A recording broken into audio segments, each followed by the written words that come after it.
دوستانو سلامونه، نیکې هیلې، هرکلی. هیله من یم چې ټول به جوړ او روغ اوسئ.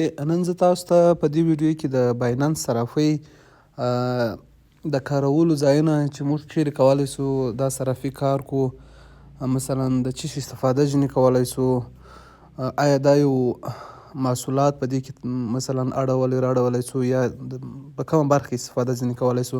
په تېرو ویډیوګانو کې ما تاسو ته په دې اړه باندې ځینې معلوماتونه درکړل. دا باینانس چې دی یو نوم دی، صحیح دی، یو صرافي ده. اوس موږ او تاسې فزیکي صرافۍ لرو، مثلا موږ ورته وایو چې مثلا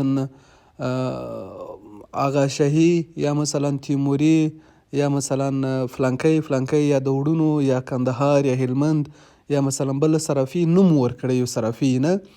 دا صرافي چې دي دا موږ او تاسو ته په فزیکي ډول باندې خدمات اجرا کوي، یعنی موږ په فزیکي ډول باندې ورځو پیسې ورکو او بیا په فزیکي ډول ورځو پیسې جن راخلو، یعنی په لاس مو پیسې ورته ورکړلې، په لاس مو پیسې جن راواخیستلې. دا کم پیسې یا کم شی چې موږ تاو بالا کوو هغه موږ محسوسوو، په خپل لاس باندې ورکوو نه. خو دا صرافۍ بیا چې دي دغه نړیوالې صرافۍ بیا چې دي مثلا لکه باینانس او نورې صرافۍ هم شته، خو تر ټولو مشهوره صرافي چې ده په نړیواله کچه باندې هغه دغه باینانس صرافي ده. نو دا هم موږ ته عینا دغسې خدمات وړاندې کوي لکه څنګه چې دغه صرافیانو چې موږ او تاسې لرو یا بانکونه دغه رقم خدمات دوی موږ ته وړاندې کوي. اما فقط توپیر یې دا دی چې هغه صرافۍ موږ په فزیکي ډول باندې موږ ته خدمات ترسره کوي، دا صرافۍ بیا چې دي دا موږ ته په مجازي توګه باندې خدمات ترسره کوي.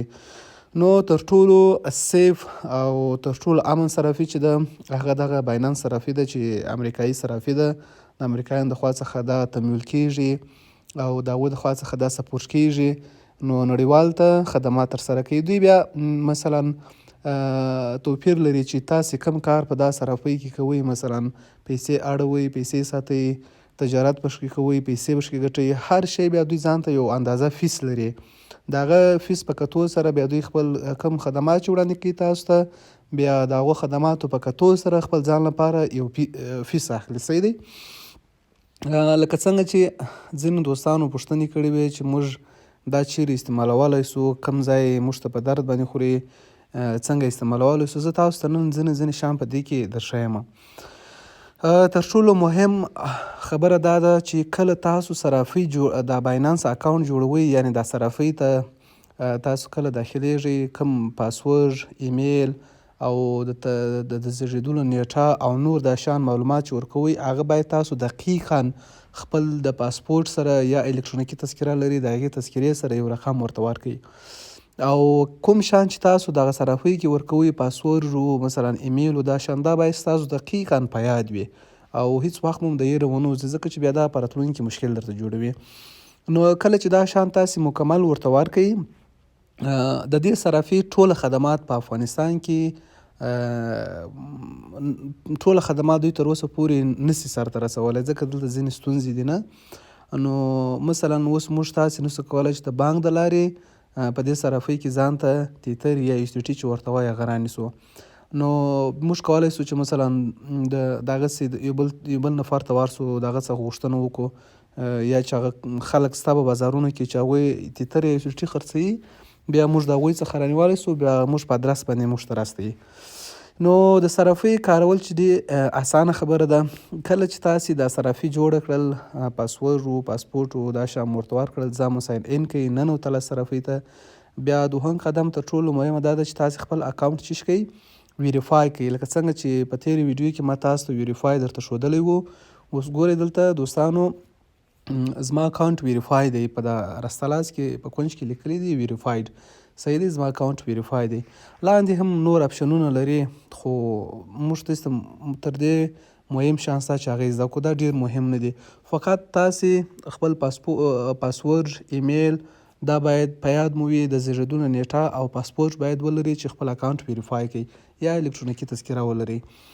نو د هغه څخه راوروسته دلته په دا سر کې دوستانو تاسو دا د سرچ بټن چې وینئ، دا چې کله ووهئ تاسو کولی سئ هر کوین یا مجازي پیسه، مثلا لکه بي ان بي، الګو، ال ار سی، اف ټي ام، مثلا فلانکی غواړئ چې دلته سرچ کړئ، نوم یې ولیکئ، تاسو ته یې راپورته کوي. او په بغل کې دا د نوټیفیکیشن دغه چې دی اپشن چې دی دلته هر شی که مثلا ستاسو د اکاونټ څخه پیسې وځي یا پیسې ورته راځي ډیپوزیټ و ویدراو هلته تاسو ته ښیي. او په لاندې ځایونو کې دوستانو تاسو 5 اپشنه لرئ ښه. یو د هوم بټن دی کور، مثلا دلته کله چې تاسو دا هوم ووایئ لکه اوس څنګه چې پر ولاړ دی، اوس ګوره زه نیټورک ته ځم، مارکیټ ته ځم، د هغه څخه بیا هوم ته راځم. په هوم کې دلته تاسو ته دوستانو مثلا قیمتونه درته ښیي، د ځینې شیانو قیمتونه درته ښیي، کوم شیان چې ډېر مهم وي لکه اوس دلته په دا سر کې بي ان بي درته ښیي، بي ټي سي یا بیټ کوین، ایتوریم یا ای ټي ایچ درته ښیي. نو د هغه څخه وروسته د هوم په بټن کې د مارکیټ اپشن دی. په مارکیټ کې تاسې ملګرو کولی سئ چې خپل کوم شی چې تاسو غواړئ د هغه قیمت معلوم کړئ، په مارکیټ کې معلومولی سئ. نو په مارکیټ کې ټول هغه شیان چې تاسو وغواړئ د هغو نرخونه او قیمتونه په مارکیټ کې سته. اوس مثلا لکه دغه چې دی اوس نو په مارکیټ کې په د صرافیو کې بیا څو ډوله صرافۍ سته. مثلا یوه د سپاټ اپشن دی، یو د فیوچر اپشن دی، یو داسې نور اپشنونه هم سته. نو اوس ګورئ که چیرې په دا سر کې تاسو وګورئ دوستانو سپاټ نه، که تاسې دا سپاټ ووهئ دلته ټول هغه اپشنونه تاسو ته راوړي چې مثلا په سپاټ صرافۍ کې دا قیمتونه څونه دي، په فیوچر صرافۍ کې قیمتونه څونه دي. قیمتونه په ټوله صرافۍ کې یو رقم دي، خو اوس که موږ غواړو چې تجارت وکړو، ټریډینګ وکړو، نه په فیوچر کې یو ډول قوانین لري، په سپاټ کې بیا بل ډول قوانین لري. نو فقط فرق یې دغه دی، سره نور هیڅ فرق نه سره لري. د هغه څخه وروسته په بغل کې ټریډینګ دی، د لاندې د مابینځ بټن چې دی ټریډینګ. اوس دغه ټریډینګ چې دی دوستان دلته تاسو کولی سئ چې مثلا یو شی خرڅ کړئ، یو شی رانیسئ، خپل پیسې تبادله کوئ او مثلا سره اړوئ راړوئ هستې نه، په ټریډینګ کې کولی سئ. د هغه څخه وروسته فیوچر په نامه باندې دا بل اپشن چې دی فیوچر هم چې دی دوستانو دا هم صرافي ده. تاسو کولی سئ چې مثلا یو شی خرڅ کړئ رانیسئ، خو دا به یو ځینې اپشنونه نسبت سپاټ ته بیا ځینې اپشنونه د دوی د زیاتې نه، ځینې پور درکوي، بیا اپشنونه یو څه لږ ډېر زیات لري. نور د ټولو مطلب هغه یو دی. او په والټ کې په بغل کې چې دی کله چې تاسو والټ ووهئ تاسو ته ستاسو پیسې درښیي چې تاسو څومره پیسې خپل په والټ کې لرئ. نه زه اوس دلته تاسو ته ځینې شیان درښیم. په دغه مارکیټ کې اول فیورټس چې لیکلی دی دا تاسو د ټول مثلا هغه شیان راوړي درته چې تاسو فیورایټ کړي، خوښ کړي مو. یعنې مثلا زه همیشه دغه شیان ګورم، دا مې فیورایټ کړي دلته راسره دي، نه فیورایټ کړي مې دي د سپاټ په اپشن کې، صحیح د سپاټ په صرافۍ کې. او یا هم که دغه فیورایټ وګورم د فیوچر په صرافۍ کې هغه هم کولی سم. نو اسانه دی انشاءالله دونه مشکل نشته. دا ځینو دوستانو غوښتنه کړې وه چې په دې اړه باندې زه ویډیو ورته جوړه کړم.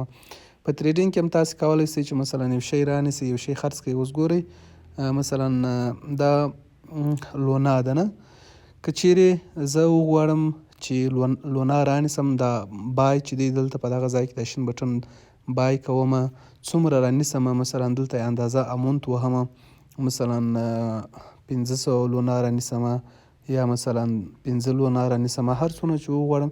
دلته بیا کولی سئ چې ډالر ورکړئ چې د دونه ډالر په اندازه باندې ماته لونا رانیسه.